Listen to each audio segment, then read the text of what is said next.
Jangan lupa like, komen, dan subscribe channel YouTube TVRI Bengkulu dan nyalakan lonceng notifikasinya.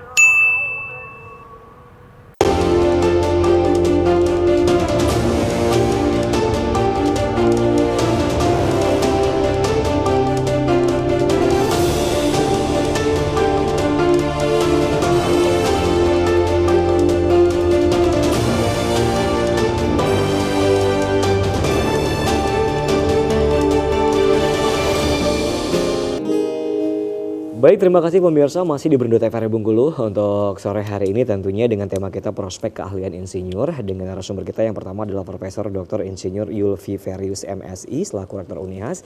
Ada Bapak Dr. Insinyur M. Rohman STSHMH. Nah, kita kembali berbincang dengan Pak Rektor Unihas lagi nih selaku Rektor Unihas ya. Nah, untuk profesi sebagai insinyur ini Pak, apakah bisa digunakan keahliannya di bidang hukum nggak sih? Insinyur? Ya. Bisa nanti. Oh, bisa dong? Nggak bisa dong. Oh, nggak bisa ya? Okay. Sebenarnya orang insinyur perlu pakai orang hukum. Oh gitu. Jadi insinyur nggak boleh masuk ke ranah hukum? Jangan, gitu. Soalnya kan konstruksinya beda. Konstruksi hukum. Tapi kalau orang insinyur itu kan ada masalah, kan butuh advice dari orang-orang hukum. Gitu. Nah, tapi kalau insinyur kuliah lagi SH boleh ya? Boleh. Oh, boleh. Sah-sah. Tapi harus S2, jangan S1 lagi. Gitu. Ngapain juga gitu kan. Gitu. Boleh ditambahkan mungkin Pak Rohman silakan. Sebetulnya kan bidangnya berbeda Pak. Jadi begini, bidang keinsinyuran tentunya adalah kayak saya nih ya. Saya sebetulnya juga sarjana hukum gitu ya. Kemudian juga seorang engineer. Jadi ada dua bidang yang berbeda. Ya. Tentunya kalau seorang engineer ya, ini untuk sipil ya, teknik sipil. Kita merencanakan seumpamanya kolom 20 kali 20. Ya, nah, ketika itu kita robah, maka kita akan roboh itu semuanya kan bangunan gedung. Kalau hukum belum tentu roboh Pak. Ya.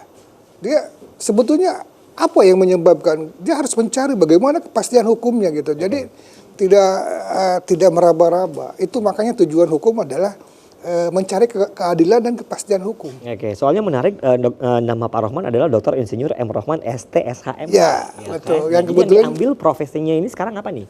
Sekarang kan dua-duanya Pak. Oh, dua-duanya. Ya. Terus saya juga, mohon maaf, saya juga sebagai dosen di Universitas Hajarin Pak, di bidang hukum Pak. Oke, baik. Begitu. Jadi ada dua di dalam mindset saya ini sebetulnya ada dua bidang yang saya geluti hari ini. Jadi insinyurnya kita juga jalan, kemudian juga hukumnya. Kalau kita lihat aspek hukum sebetulnya gimana sih? Gitu. Tetapi di dalam konstruksi itu tidak boleh dicampur adukan. Oh gitu, jadi tidak boleh dicampur adukan tapi boleh ya untuk digunakan. Oh iya, kan perlu Pak. Iya. Oke, baik. Mahal nggak sih kuliah insinyur Pak Rektor? Gimana? Kuliah insinyur mahal nggak sih? Kalau untuk pendidikan tidak ada cerita mahal. Oke, baik. Kalau investasi dari pendidikan nggak ada cerita mahal kan gitu. Investasi itu Pak. Karena begini, investasi itu kan ada dua. Satu untuk dunia, satu untuk akhirat. Karena salah satu yang bisa menolong kita di akhirat ada 5 yang bermanfaat. Kenapa kita hitung-hitungan soal pendidikan, soal ilmu. Kan tinggal itu aja kan gitu. Nah cuman kan sebenarnya sekarang udah banyak kok. Beasiswa juga banyak. Tergantung kita punya kemauan nggak untuk melanjutkan pendidikan itu ya. Tergantung niatnya mau kuliah atau enggak ya Pak ya? Mau kuliah apa enggak? Berarti sekarang kadang-kadang orang kita enggak, contoh bahasa yang umum lah misalnya, bahasa internasional, bahasa Inggris misalnya kan nggak harus kuliah di sastra. YouTube udah banyak, kursus-kursus melalui online sudah banyak, kan begitu ceritanya kan.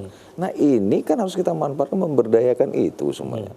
Nah makanya juga dengan keluarnya undang-undang, dengan keluarnya PP ini sebenarnya mengantisipasi itu semua ini. Ya, supaya anak-anak kita jangan tinggal. Nah kalau seperti Pak Rohman tadi misalnya, ini kalau bicara ke masalah anggaran, ini kan sudah efisiensi ya. Satu orang bisa 2 ya sebagai keilmuannya. Iya kan? Kalau seorang sebisnis saya berpikir gitu. Jadi ada dulu ceritanya seorang pengusaha, pengusaha dalam bidang ketika udang tambak penodon masih, seorang pengusaha dia tidak mengambil sarjana perikanan. Tapi yang diambil adalah sarjana teknik, terutama sipil dan arsitek. Kenapa? Supaya dia bisa mendesain tata letak, layout, semua dihitung semua berapa kebutuhan. Karena orang perikanan tidak menghitung sedetail itu engineeringnya. Betul. Begitu itu selesai, yang sarjana perikanan tadi dikursuskan lagi seperti sekarang yang RPL tentang khusus bidang perikanan. Sehingga dia satu orang dia sudah efisiensi anggaran udah berapa? karena dia tahu bahwa memelihara ikan pertama itu kan nggak langsung cemplungin aja, tapi bagaimana membuat konstruksi tambak, bagaimana mendesain tata letak tambak, bagaimana menghitung RHB membuat itu tambak.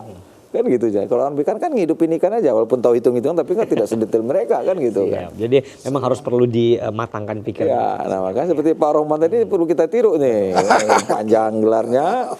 Ya, pokoknya ada kesempatan dia tidak berpikir dua kali untuk investasi dalam khusus dalam bidang ilmu kan gitu. Baik, siap. Kita kembali ke Pak Rohman tentunya. Iya. Untuk sejauh mana sih Pak untuk pemerintah saat ini tentunya untuk khususnya ke daerah pemerintah daerah di Provinsi Bengkulu untuk menggandeng para insinyur dalam kegiatan pembangunan ini sendiri nih. Ya, terkait dengan itu ya, itu sesuai dengan misi saya. Oke.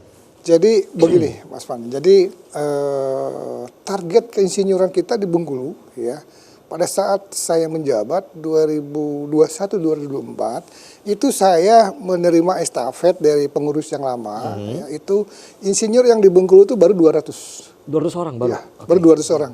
Oke. Kemudian Itu termasuk sedikit atau banyak Bapak? sedikit, Pak. Oke. Itu sangat sedikit dengan dibanding dengan kebutuhan dari kebutuhan pemerintah. Yang kedua, ketika tidak menjabat, maka itu target saya itu untuk penambahan 600, Pak. Nah, ternyata faktanya kita nambah menjadi 400. Oke. Itu ada kenaikan. Nah, kemudian kemarin juga saya sampaikan bahwa di dalam pelantikan salah satu misinya adalah kita harus mampu mengkontribusi kepada pemerintah, ya, terutama adalah di bidang infrastruktur. Nah, jadi apa yang disampaikan oleh Prof, ya, jadi kita akan lihat sebetulnya persoalannya itu ada di konstruksi. Ya. Persoalannya kan karena zaman ya berkembang, ya otomatis juga populasi kendaraan pun bertambah. Contohnya orang kan masih bujang, terus kemudian udah nikah, pasti itu memintain dituntut kebutuhan, toh, kalau udah mampu beli kendaraan. Nah, inilah yang harus kita sebagai engineer memperhitungkan. Oh, ternyata konstruksi ini sudah tidak mampu lagi gitu loh. Nah, ini yang harus kita berikan kepada pemerintah. Yang kedua, ada juga kita berkontribusi kepada pemerintah. Jadi saya sudah melakukan akhir-akhir ini bahwa ada pekerjaan putus kontrak, ya, itu juga diaudit. Sebetulnya Pak, pemerintah pengen tahu gitu, khususnya inspektorat nih. Pak, sebetulnya ini harus butuh ahli ini. Ini sebetulnya fisiknya progresnya berapa sih? Nah, begitu loh. Nah, di dalam hal inilah kita juga memberikan memberikan wacana ke beliau, kemudian kita juga melakukan pemeriksaan secara kualitas, kuantitas, nah baru bisa, oh Pak, bedung ini masih layak. Oke, baik. Tahan dulu Bapak, nanti dilanjutkan, kita akan jeda iklan dulu ya. Baik pemirsa, kita akan kembali setelah jeda berikut, tetap bersama kami di Berndo TVRI Bengkulu.